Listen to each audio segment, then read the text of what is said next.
Well, good evening and welcome to the New York Society Library. I'm Mark Bartlett, the head librarian, and it's wonderful to have a great crowd here on a Tuesday evening after we had the arrival of Old Man Winter a few days ago. We can still tonight think about gardens and green things, and I'm glad that you were able to come out and join us for both a talk by Elizabeth Barlow Rogers and, of course, our book launch of our new publication that the library is proud to be working with in sponsorship with the Foundation for Landscape Studies and the publisher David R. Godine. If I may ask any of you who have cell phones, pagers, anything that might ring during the next 45 minutes, it would be great if you could take it out and turn it off. We do record these events, so both for the benefit of members and guests here tonight and future people watching this on the internet, they won't hear your phones going off. This is the time of year that the Society Library does ask its members for annual support. The support of each of you is critical to the success of the library. From everything from our growing children's library to our great book collection, including books on landscape design and gardening, to just everything we do here in the library. I want to thank all of you who have contributed so far and urge the rest of you to consider us this fall.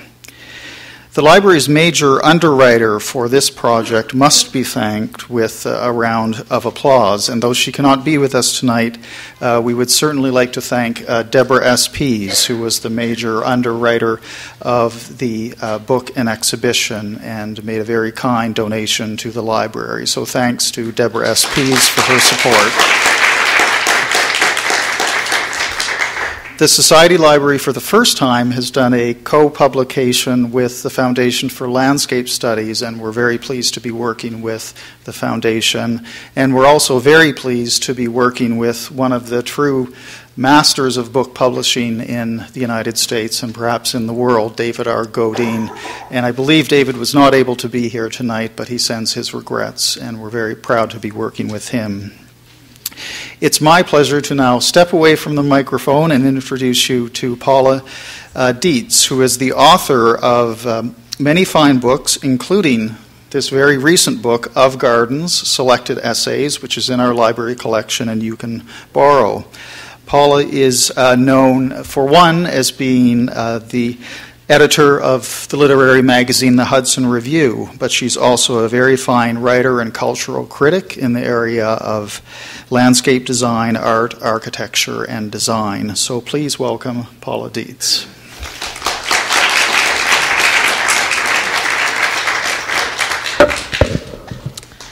Well, we're here this evening really to celebrate two important occasions.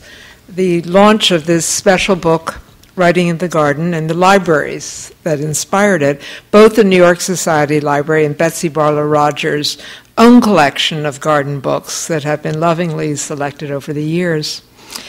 And since you have heard about the genesis of the book from the exhibition, I should like to add a brief word of my own in appreciation of how much the Society Library has added to my own writing career, and I always tell people that I consider the fountain of information I discovered in its open stacks to be my secret weapon, you know. I first met Betsy through her writing about Frederick Law Olmsted for the Whitney Museum's 1972 exhibition of his work, where I learned that except for a time studying abroad, my whole life had been lived in Olmsted landscapes, Cadwalader Park in Trenton, New Jersey, the campus of Smith College in Central Park. But it has become clear to me in all the years since that while Olmsted was the luminary of the 19th century, that we in the garden world here live in the inspiring aura and era of Betsy Barlow Rogers. I remembered attending performances of the New York City Ballet and seeing Balanchine standing just behind the curtain in the wings and thinking how extraordinary it was to live in the time of his creations. And that is exactly how I feel about the way that Betsy's inspired accomplishments have given us a way of life and a perspective on the world of landscapes and gardens. In a most important way, both through her work in Central Park and now with the Foundation for Landscape Studies. She has created for us a community, which is one of the most crucial elements of contemporary life. And this community of gardeners and garden writers thrives with the pleasure of each other's company, and you can just tell by looking around this room. In her introductory words, Betsy has written that half of gardening is reading, and in this book she pays tribute to these dual interests by gathering a group of garden writers who she feels make a well-rounded community over a long period of time. It is an illuminating and very handsome book, and I salute its author, who for me, as for so many others, has been an inspiration as a mentor, teacher, and friend. Betsy.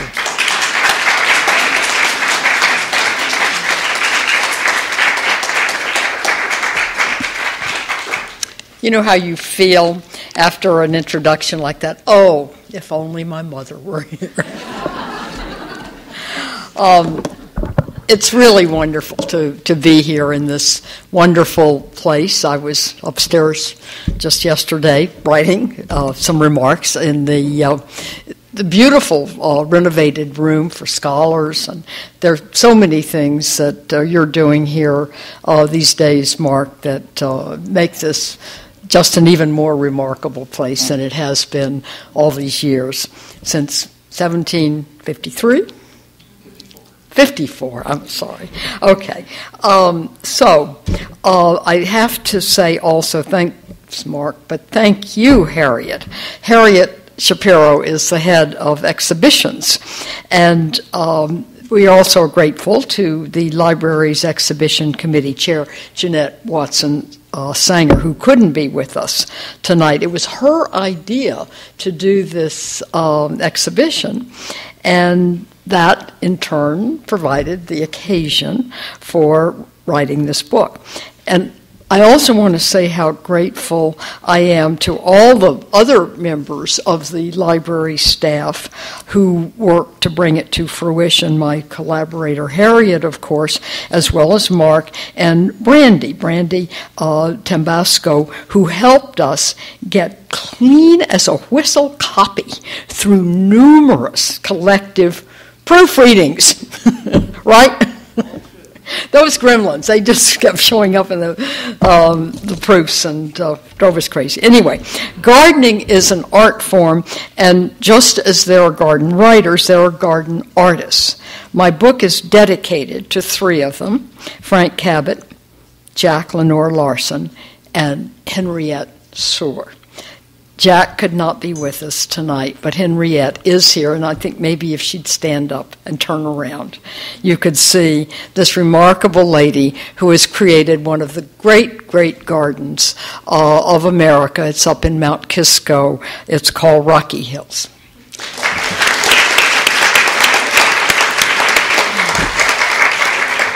And it will become part of the Westchester County Park Department someday.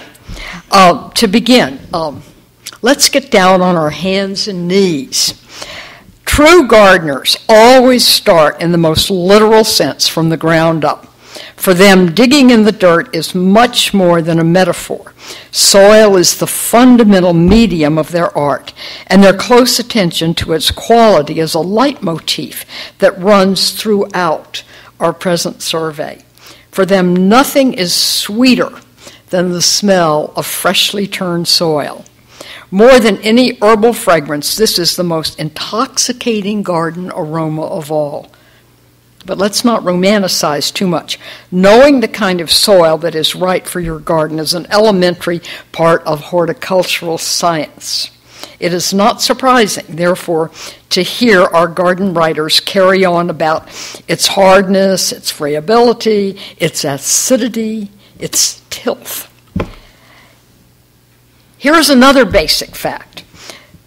The Garden of Eden may have been the only garden not to have had aphids, scale insects, moth larvae, mealybugs, spider mites, cabbage worms, and a host of other unwelcome guests, including the slug, a slimy, shell-less mollusk.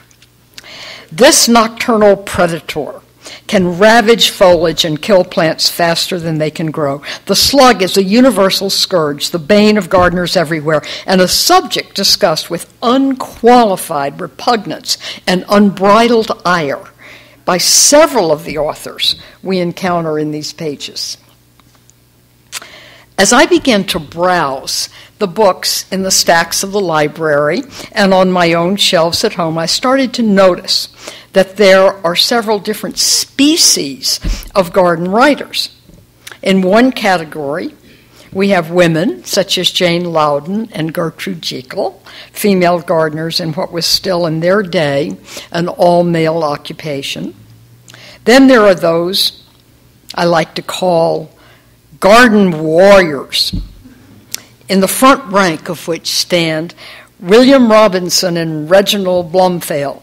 Isn't it wonderful how people in landscape and gardening, they have words like field and bush and in their names, their very names, green tree.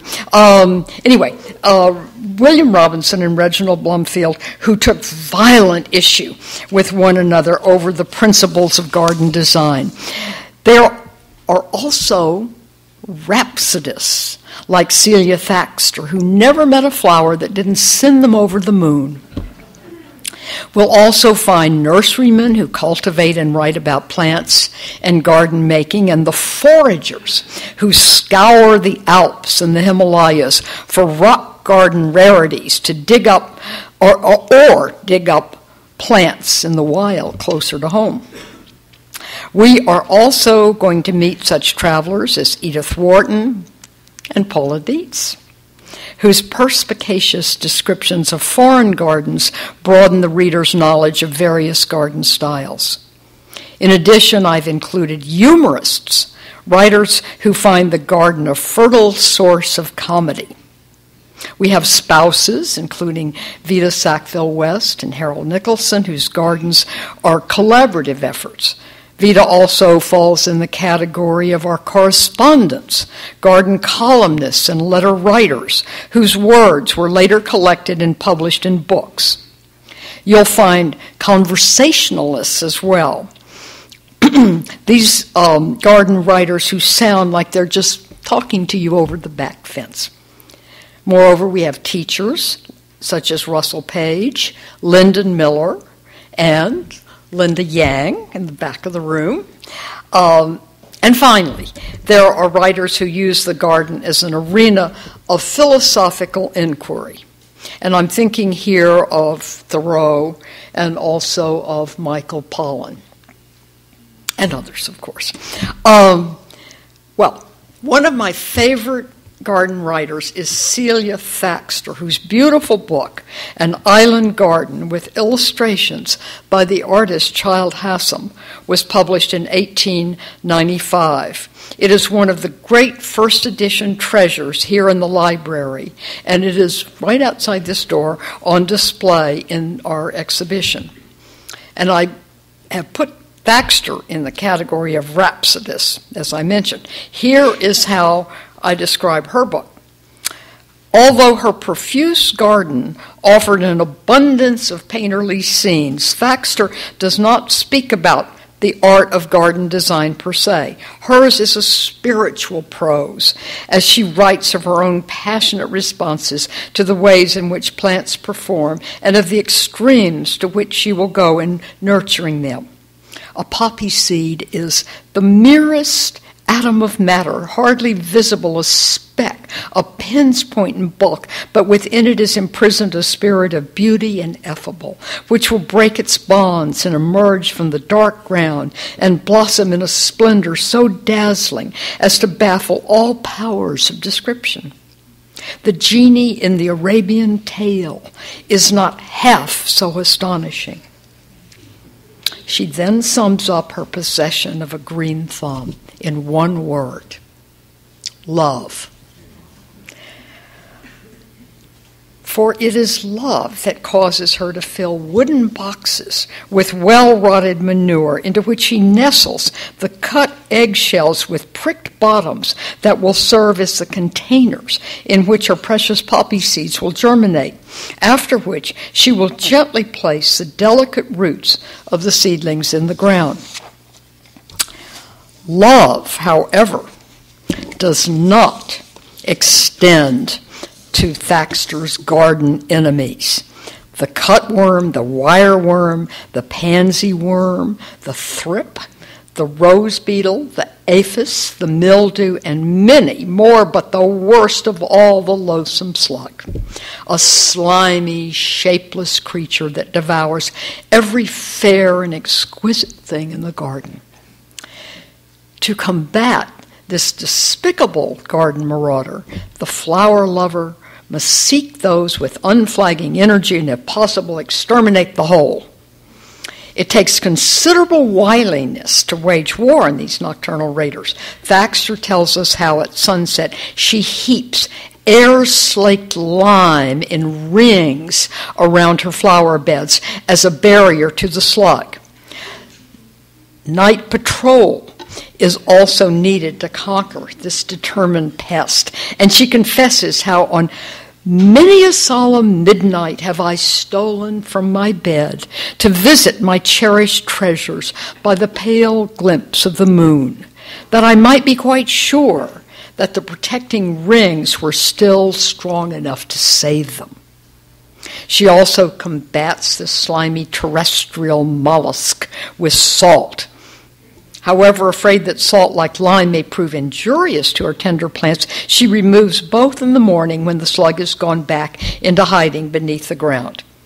As an extra precaution to make sure they escaped injury, as the ocean air and dew might dissolve these toxic substances into the soil, she collars her most beloved pets with pets is her word, with rings of cut pasteboard, and places her lime and salt on these.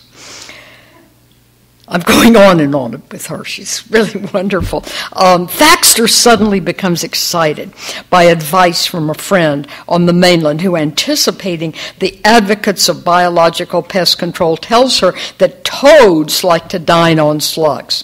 She immediately responds, "In the name of the prophet, toads," and soon receives by mailboat a box with 60 of them. They grow fat and multiply, and the next summer she imports 90 more. But toads, too, have their enemies, dogs and rats.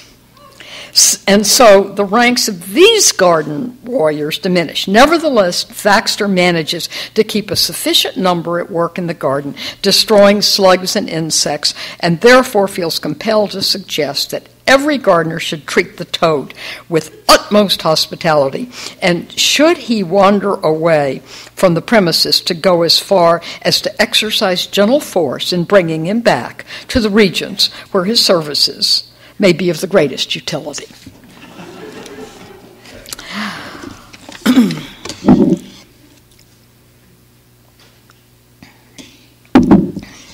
Along with Celia Thaxter, I've placed Elizabeth von Arnim, the author of the immensely popular Elizabeth and Her German Garden, in the category of garden rhapsodies. Married to a Pomeranian count whom she refers to as the man of wrath, this aristocratic and free-spirited Englishwoman chronicles her efforts to become a gardener in the face of the mores of aristocratic society in provincial Germany and the duties imposed on her as the mistress of her husband's large estate. The garden is her haven. According to her, the garden is the place I go for refuge and shelter, not the house. In the house are duties and annoyances, servants to exhort and admonish, furniture and meals. But out there, blessings crowd around me at every step. It is there that I am sorry for the unkindness in me, for those selfish thoughts that are so much worse than they feel. It is there that all my sins and silliness are forgiven. There that I feel protected and at home, and every flower and weed is a friend, and every tree a lover. When I have been vexed, I run out to them for comfort. And when I have been angry without just cause, it is there that I find absolution. Did ever a woman have so many friends?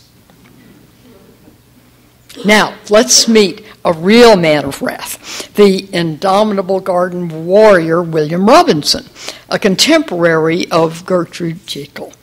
Together they started the revolution that transformed English garden style, liberating the landscape from Victorian formalism by pioneering the groupings of plants into naturalistic compositions that constitute a seemingly artless form of garden art. Of course, as Rosemary Veary, Penelope Hobhouse, and Lynden Miller, who also appear in these pages, will tell you, there is nothing that the knowledgeable garden maker hasn't considered beforehand, except perhaps the fortuitous appearance of an occasional unexpected plant whose discovery may come as a delightful surprise. Going beyond the herbaceous border, however, into the meadow and woodland allows you to more actively encourage this kind of serendipity, which is what Robinson did. In my excerpt from his book, The Wild Garden, he points out, hundreds of the finest flowers will thrive much better in rough places than ever they did in the old-fashioned border, look infinitely better than they ever did in formal beds, have no disagreeable effects resulting from decay, since when they pass out of bloom, they are unnoticed amidst the vegetation and not eyesores, as when in rigid, unrelieved tufts and borders, enable us to grow many plants that have never yet obtained a place in our trim gardens and settle the question of the spring flower garden, since we may cease the dreadful practice of tearing up the flower beds and leaving them like new-dug graves twice a year. As a final point in its favor, the wild garden can be seen as a kind of paradisical reunion of nature and bounty, for from almost every interesting region the traveler may bring seeds or plants and establish near his home living souvenirs of the various countries he has visited. Well, the architect Reginald Blomfield did not think much of Robinson's approach, particularly after the latter hurled several sarcastic barbs at him following his publication of The Formal Garden in England in 1892. In the second edition, which is the one I have of this popular book, Blomfield accuses Robinson of willful misinterpretation and ignorance of garden making as a form of art, saying, Mr. Robinson neither gives us the definition nor shows us where the art is or what it consists of. The trees are beautiful and so are the flowers, but where is Mr. Robinson's art? What does it do for us or for the trees or the flowers? His skill as a tree planter or as a flower grower is no doubt great, but that does not make him an artist, and by no possible wrestling of the term can he be called so on this ground only. Blomfield goes on to proclaim the formal treatment of the gardens ought perhaps to be called the architectural treatment of gardens, for it consists in the extension of the principles of design which govern the house to the grounds which surround it.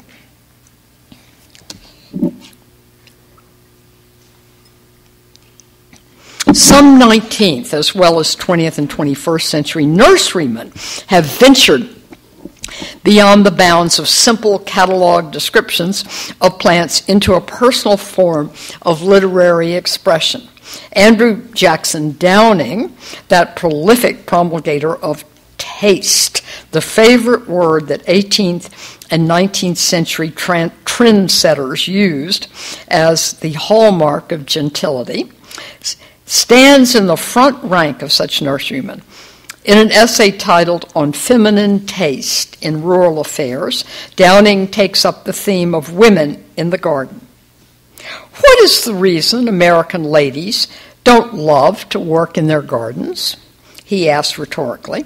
The answer is, They may love to potter a little. 3 or 4 times in the spring, they take a fancy to examine the color of the soil a few inches below the surface. They sow some China asters and plant a few dahlias, and it's all over. Love flowers with all their hearts, they certainly do. Few things are more enchanting to them than a fine garden, and bouquets on the center tables are positive necessities with every lady from Maine to the Rio Grande. In contrast to American ladies, Downing allows us how English women had no such finicky approach to gardening. If anyone wants to know how completely and intensely English women enter into the spirit of gardening, he has only to watch the wife of the most humble artisan who settles in any of our cities. She not only has a pot of flowers, her backyard is a perfect curiosity shop of botanical rarities. She's never done with training and watering and caring for them. And truly, they reward her well. For whoever saw such large geraniums, such fresh daisies, such ruddy roses. Hear for the Brits. They did sort of invent gardening, didn't they?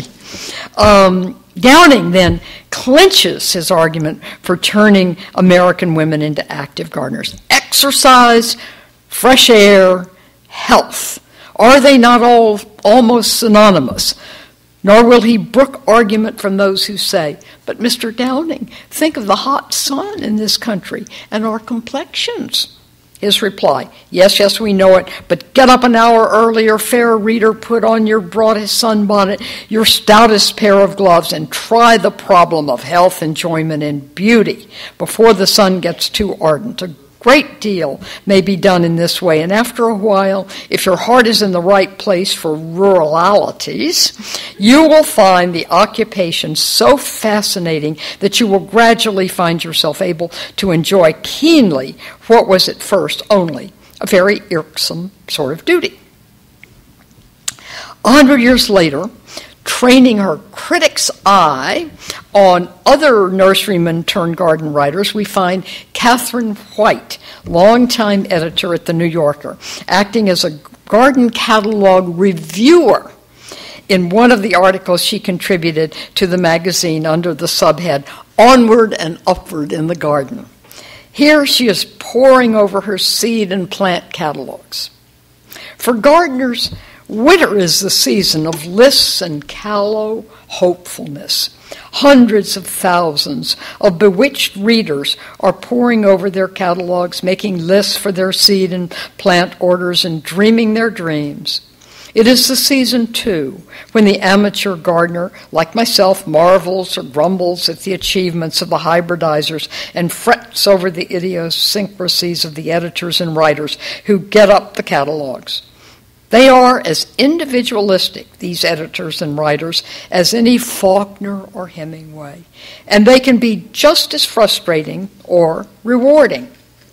They have an audience equal to the most popular novelists, and a handful of them are stylists of some note. Even the catalogs with which no one man can be associated seem to have personalities of their own. Digging into her subject, White was able to surmise that the sage of White Flower Farm in Litchfield, Connecticut, who signs his writings, Amos Pettingill, was using a pseudonym for effect. She later learned that his real name was William Harris, which is obviously devoid of colonial Yankee flavor. What she really appreciated about this individual were the nursery bulletins called White Flower Farm Notes. Here, Amos really lets himself go, is chatty, sassy, or lyrical as the mood dictates. And here he airs his latest enthusiasms and his pet grouches. Many other garden writers have a style that is familiar and chatty, so it is no surprise that they are often great letter writers as well. Naturally, they sometimes correspond with one another. Catherine White and Elizabeth Lawrence, who many consider to be the doyenne of the Southern garden, amassed a trove of correspondence. It began with a fan letter from Elizabeth to Catherine shortly after the first Onward and Upward article appeared in the New Yorker. Although the two women, one writing from Maine, the other from North Carolina, only met face-to-face once, the successes and failures they experienced in their respective gardens, the mutual esteem in which each held the other, and the sympathetic concern they felt for one another, took them well beyond the bounds of garden talk. White was only one member of Lawrence's wide circle of correspondence, which included a range of plant enthusiasts from botanical authorities to the farm women who advertised their seeds and bulbs in the Mississippi Market Bulletin. Her correspondence with one of the latter, Mrs. Grady Stamps of Bogue Chitto, Louisiana, extended over several years. Writing about one such exchange with Mrs. Stamps in her weekly column in the Charlotte Observer, Lawrence reported, Mrs. Stamps said she would be glad to have seed of anything I have that is new, meaning new to her, so I looked around the garden to see what was going to seed and found fennel and Clematis taxensis. Mrs. Stamps wrote me right back, I never did have the fennel, and the clematis seed you sent are larger than any I've ever seen. I love to work with flowers, advertise, and get letters from people. As long as I can, I'll work with my flowers, but I'm about to get too disabled to work much in them like I used to, so I want bulbs and perennials that will stay there. I must stop now, or I won't have room to enclose some seed. I love to give as well as receive.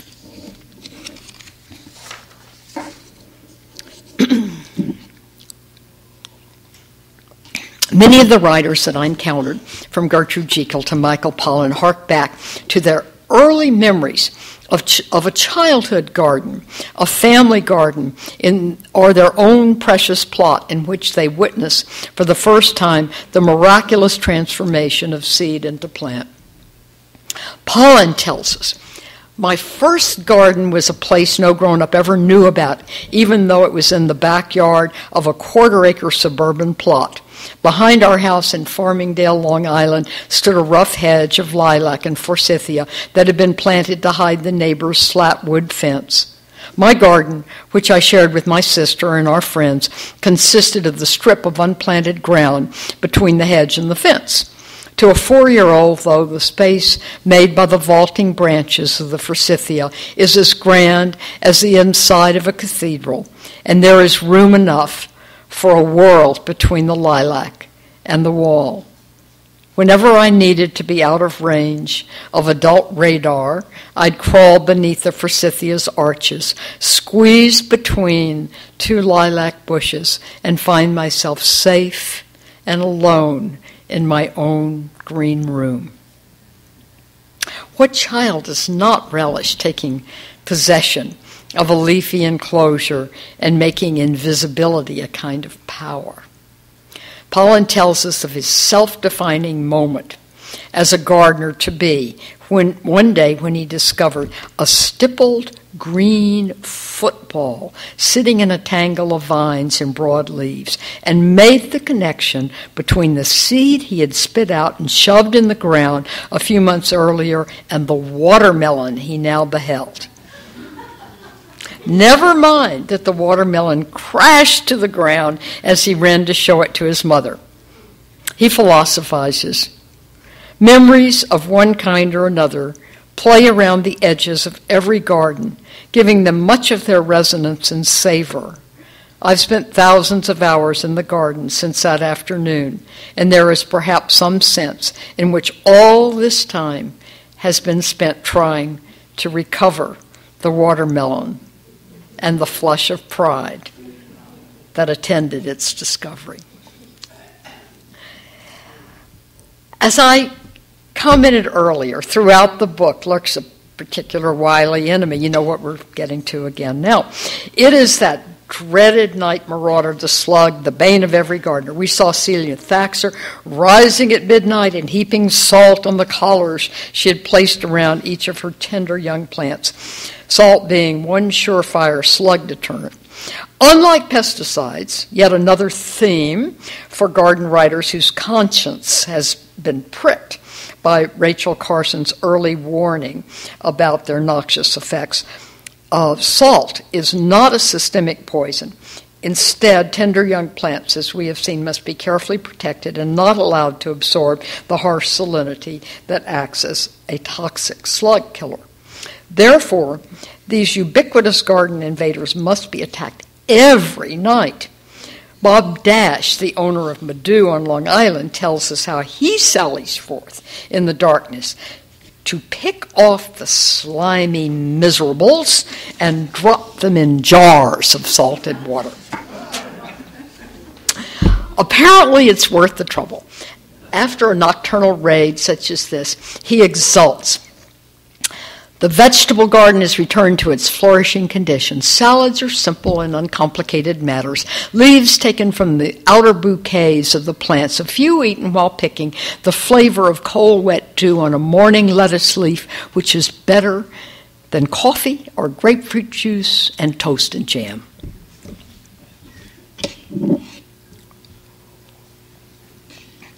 Dahlias. Who would think that they would raise the emotional temperature of so many gardeners? William Robinson, who, as we know, did not mince words, employed his typical literary invective in censuring the gardener who would have the specimen dahlia banish the hollyhock and other simple old-fashioned flowers. Marjorie Fish generously titled one of her several garden books, "We Made a Garden." She would never go as far as Elizabeth in Elizabeth's German Garden in calling her husband a man of wrath, but we soon discover their opposing natures as she gives us a picture of a martinet who wanted a host of dahlias marching in military precision while she was trying to turn the property around their old manor house in Somerset into a kind of garden that Gertrude Jekyll and William Robinson would have approved of. With admirable forbearance, she says, "When we first started gardening, I was only allowed to watch, for future reference, the great ritual of planting dahlias. I think I was permitted to get barrow loads of manure and cans of water, but he would not trust me to do more. In after years, when he could not do the heavy jobs, I had to plant them, but he always stood by to see that I didn't cheat." First of all, Walter dug a large, deep hole. He never worried about treading on my plants or smothering them with the great piles of earth that were thrown up, so I had to be careful not to plant anything within a wide radius. A little fancy soil, for this good compost or a nice potting mixture, was sifted in all around the tuber and then some, but not all of the earth dug out was put back. Instead of a nice smooth finish, there had to be a saucer-like hollow to catch the moisture that would come from heaven or the watering can. It was no good for me to tell him that it looked as if the cat had been busy. It didn't matter what my bed looked like so long as each dahlia was given all the comfort humanly possible. When he had finished, I used to go around removing surplus earth that was heaped up all around each planting, but I never dared shovel it back into the hollows as I wanted to. Some things were sacred. Watering the dahlias was one of the things I was supposed to do and often shirked. If ever Walter saw me with a can in my hand, giving refreshment to some little stranger or preparatory to sowing seeds, I know I should hear, "Are you going to water the dahlias? I am afraid I am afraid I got in the habit of doing my watering when he wasn't around. I wouldn't have minded if a small amount of water would have sufficed. Nothing less than a whole canful had to be poured slowly down each horrible little hole, and the contents of one can would bring new life to quite a lot of my small treasures. In the end, Marjorie triumphed through tacit subversion and nature taking its course. She relates, "The problem has been solved for me because I was never very successful in keeping tubers through the winter. Unlike the cottagers whose favorite place for storing them is the spare bedroom, I have only outhouses, and they are all cold and drafty places. Under the staging of a greenhouse is a good place, but I have no greenhouse.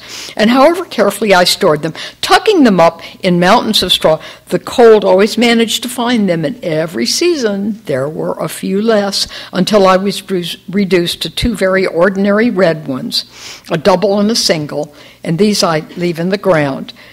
They come up year after year, and I'm quite glad to see them." Eleanor Perrigny, on the other hand, thinks dahlias are dandy. Her style is piquant, opinionated, intentionally contrarian, and refreshing. Hear her on the subject.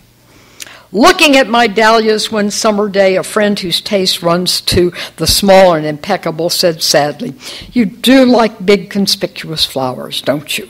She meant vulgar, and I am used to that. It hasn't escaped me that mine is the only wasp garden in town to contain dahlias, and not the discreet little singles either. Some are Renoir girls. Others are like spiky sea creatures. Water lilies are the spirals in a crystal paperweight. And they do shoot up to prodigious heights. But to me, they are sumptuous, not vulgar. And I love their colors, their willingness to bloom until frost kills them. And yes, their assertiveness. I do like big flowers when they are beautiful." If you are a garden writer, traveling is a great way to get ideas for both your garden and your books and articles. Edith Wharton's Italian Villas and Their Gardens, published in 1904, can be read both as a traveler's guide and as a source of landscape design inspiration. Her audience included the discriminating American tourists traveling through Italy and the Gilded Age owners of great estate gardens created in the Italianate style back home. Mark that Italian and Italianate are not the same thing. It is the difference between substance and style, between romance and replication. Or, as Wharton put it, the traveler returning from Italy, with his eyes and imagination full of the ineffable Italian garden magic, knows vaguely that the enchantment exists, that he has been under its spell, and that it is more potent, more enduring, more intoxicating to every sense than the most elaborate and glowing effects of modern horticulture. But he may not have found the key to the mystery. Is it because the sky is bluer, because the vegetation is more luxuriant? Our midsummer skies are almost as deep, our foliage is as rich, and perhaps more varied. There are indeed not a few resemblances between North American summer climate and that of Italy in spring and autumn. Some of those who have fallen under the spell are inclined to ascribe the Italian garden magic to the effect of time. But wonder-working as this undoubtedly is, it leaves many beauties unaccounted for. To seek the answer, one must go deeper. The garden must be studied in relationship to the house, and both in relationship to the landscape. The Italian country house, especially in the center and south of Italy, was almost always built on a hillside, and one day the architect looked forth from the terrace of his villa and saw that in his survey of the garden, the enclosing landscape was naturally included. The two form part of the same composition. An inveterate traveler Paula Dietz is more apt to tourists through the gardens of France, England, and Asia than those of Italy. But my favorite of her essays is the one she wrote about Beatrix Ferrand's garden close by her own summer place in Maine. Ferrand was an extraordinary garden designer and plantswoman, as well as America's first important woman landscape architect. At the age of 82, she dismantled Reef Point, her wonderful 3-acre garden in Bar Harbor, rather than allow it to fall into ruin after her death. From her close study of Ferrand's Reef Point bulletins, which she republished in book form in 1997, Paula is able to reconstruct the now-vanished garden on the page and give us an imaginary tour of it. Let's walk through it with her. Starting at the vine garden along the house, we follow in Ferrand's footsteps as she reveals for us, we follow in Paula's footsteps as she reveals for us the garden as it existed in Ferrand's time. Passing beyond those rose gardens, we come to an area planted with rhododendrons and mountain laurels, following which we tour the kitchen garden with its espaliered fruit trees, the perennial borders and rock garden facing one another across the lawn, the mass of pink azaleas, the holly hedges, the collection of heathers, and at last the bog garden with its intriguing carnivorous pitcher plants. We learn that the remaining native spruces were part of an enclosed windbreak, and we can still see across the bay the pointed firs memorably described by Sarah Orne Jewett, terminating the view from the garden in a serrated horizon line. Summoning Celia Thaxter to her side, Dietz compares the seemingly casual abundance of Thaxter's Appledore Island garden with Reef Point, where Ferrand did what she loved most by creating a main garden of apparent simplicity, where families of plants laid out in drifts meshed with others in a studied asymmetry. I think you can see why I have given Writing the Garden the subtitle, A Literary Conversation Across 2 Centuries. Even when separated by distances of time or space, garden writers are inherent friends. If we should seek an overarching theme here, it is that of collegial comradeship among a non-exclusive circle that includes you, the reader, whether or not you are a gardener. Thank you.